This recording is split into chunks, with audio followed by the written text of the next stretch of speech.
joining us with reaction to other breaking news that we have. Robert Mueller has agreed to testify pursuant to a subpoena. Fox News correspondent at large, Geraldo Rivera, former Secret Service agent, and Fox News contributor Dan Bongino. Dan, I don't think we can go back to Geraldo on Tehran because I think we both, love him so much that we may end up having a brawl, if possible, the next time we see each other, which is not true. But in all seriousness, let's start with Mueller. Mueller was clear. The AG was clear. Mueller's report on the issue of collusion, conspiracy, that was the fourth time we heard no. Now the Democrats want a fifth bite at the apple. Now they're harassing and abusing their power. They're harassing the office of the president. This isn't oversight. This is now try and harass the president time. And more importantly, the AG said that decision is determined by him, Rod Rosenstein, and even the Office of Legal Counsel weighed in. No obstruction. Yeah. And so I guess the question here is, Mueller has said, I'm just going to tell you what's in the report again and again and again. So why? Well, this may be a golden opportunity. Well, number one, why is a good? Nadler's not really that bright, Sean. Nadler screwed this thing up from the start. From bringing in people from the Nixon era who proceeded to humiliate themselves in front of congressional hearings, to asking Hope Hicks, calling her Mrs. Lewandowski. Nadler's humiliated himself, and believe me, the Democrats know this. Why are they doing this? Because Nadler's running it horribly. But here's the key question. This is why it's going to blow up in their face. One Republican, I'm sure, is going to ask Mueller the key question. When exactly did you know the collusion fairy tale was a hoax? And the answer, if Mueller's going to be honest, is the day I hired Andrew Weissman. Because Andrew Weissman, Sean, was briefed a year earlier, 2016, on the provenance of the 2016. Dossier. His pit bull is number one guy. Yes. Oh, by the way, he was at Hillary's victory hoax. Party. Let's add this. Who also licensed to lie Sidney Powell's huge book exposing all his corruption, was, there for the world to read, and I urge people to read it. Geraldo, after the 9.5-minute, Robert Mueller statement that then Attorney General Barr and the special counsel's office had to clean up badly, and I think, frankly, the Attorney General threw Mueller a lifeline because he didn't remember what he said, or he didn't write it, or he doesn't know, which is even worse. Why do I suspect this is not going to go well for him at all? It isn't. We're going back down memory lane. Nadler and Schiff remind me of high school athletes. They graduated from high school. Now nobody recognizes them. They're offended that they're outside the mainstream of public consciousness now. Nobody knows who they are or what they are doing. They've been forgotten. So they are desperately questing for attention. They're dragging back Robert Mueller. Robert Mueller has already told them in no uncertain terms that his testimony will stick exactly to the Mueller report. It's there all in writing, and people are truly interested in it. I am interested in the conclusion. The conclusion said there is no collusion, that the President of the United States is not a traitor to the United States. The President of the United States is not a spy for Vladimir Putin. The President of the United States has been wrongly accused over 2.5 years. He's had his administration just so bothered, so harassed by these political operatives, and yet he has still managed more or less to be successful. Let's imagine Jim Jordan, Mark Meadows, Matt Gaetz, Doug Collins get a chance to question Robert Mueller. They get a chance to talk, too. And I'm thinking they're going to want to know when Mueller knew there was no collusion.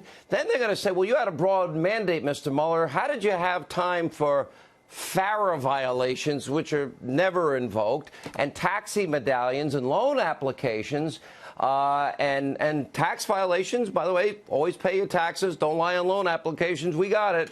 But with the broad mandate, he didn't look at all into the Russian dossier, what the New York Times suspect was always Russian disinformation.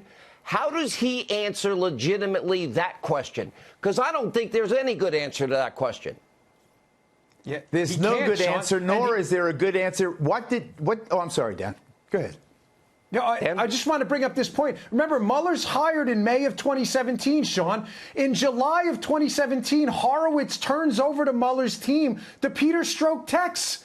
How does Mueller continue his investigation at that point? Notice what he does after that is Mueller doesn't stop the investigation. He doubles down. He raids Manafort's house in the morning. He goes picks up Papadopoulos at the airport, has his FBI agents do it. Mueller's investigation was a hoax from the beginning. The report is the second I got dossier. another question. Geraldo, how does he possibly answer the question? Andrew Weissman, his pit bull, okay. He was at Hillary's victory party. Andrew Weissman, his pit bull, license to lie, talks about how he withheld exculpatory evidence, how tens of thousands of Americans lost his job. He lost 9-0 in the Supreme Court, sent 4 Merrill executives that were innocent to jail. That was overturned by the Fifth Circuit. And he also hired Hillary's attorney at the Clinton Foundation, and they were all Democrats. He couldn't find one Republican. How's Mueller going to answer that one? I don't think that's going to be very comfortable for Robert Mueller. How is he going to answer? How is he going to answer the question, how dare you ruin the lives of people like General Michael Flynn? How dare you, when you knew that there was no collusion with the Russians, you stuck with this thing, you made these people work themselves into perjury traps, you slammed them with these procedural offenses, you wrecked their lives, you distracted the American people. I think that the price that this testimony will cost the Democrats will be grievous to them. They will rue the day that Nadler and Schiff let their ambition get ahead of their common sense, their political sense, and drag this man back into the into center stage of the American. Well, we have so many issues to deal with right now. Now we know that Flynn talks to the deputy FBI director, McCabe, because FBI guys are coming to see him. He asked, do I need a lawyer? Oh, no, you don't need a lawyer. Okay. Then Comey's bragging in his way. Oh, I took full advantage of the chaos, something I'd never do in the Obama or Bush administrations. I sent my guys in there, to screw a 33-year veteran who served in combat this country. And then there's more to it. And do it in the White House. They did it in the White House. That's how obscene this was. But they're bragging about setting him up. Don't tell anybody what's going on. We're going to talk to you. They knew everything he said and said, you don't need a lawyer. And the FBI still didn't think he lied to him, but he got bankrupt. They threatened his kid and his family. Well, we'll take your son down with you. And he fell on the sword like any good father would do. Dan Bongino, I know you do it. Geraldo would do it. I'd do it.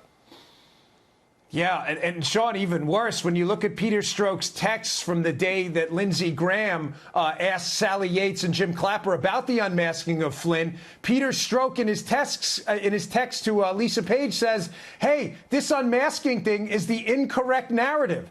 Sean, I ask you, what do you think he means by that? Is it possible there was a FISA on Flynn, too? I think that may be one of the next shoes to drop. Stay tuned for that one. Well, wait a minute. It was leaked intelligence on Flynn. Raw leaked intelligence. They had what he said. And they told him no lawyer and bragged about setting him up. All right, I got to let you both go. Geraldo, thank you. Dan Bongino, thank you.